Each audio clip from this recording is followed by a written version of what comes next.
Hello everyone, আসসালামু আলাইকুম। This Afsa and welcome to my another new blog. সবাই কেমন আছেন? আলহামদুলিল্লাহ, আমি তো খুব ভালো আছি। আজকে কিন্তু আমরা চলে গিয়েছিলাম নারায়ণগঞ্জের কেএফসিতে। দেখেন গাইস, এটা কিন্তু আমি এখন যাচ্ছি। আমি কিন্তু এখন এসে পড়েছি। এখন কিন্তু আমি উপরের তলায় যাব লিফট করে। আর গাইস, আমি কিন্তু আজকে নারায়ণগঞ্জে গিয়েছিলাম, আমার কিন্তু খুবই ভালো লাগছিল। চলেন এবার আমি লিফটে উঠি।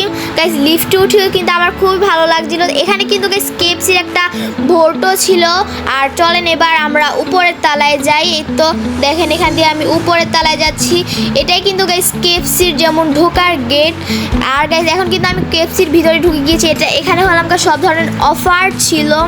এখন কিন্তু গাইস এখানকে আমি হেঁটে হেঁটে দেখছিলাম। এখন আমি একটুখানি বসবো। আর গাইস, আমার জন্য সবাই দোয়া করবেন, আমি যেন এগিয়ে যেতে পারি। আর সম্পূর্ণ ব্লগটি সবাই না টেনে দেখবেন। আর আমার ফেসবুক পেজটাকে ফলো এবং ইউটিউব চ্যানেলটাকে সাবস্ক্রাইব করতে ভুলবেন না। চলেন এবার আমরা বাঙালিয়ানা রেস্টুরেন্টে যাই।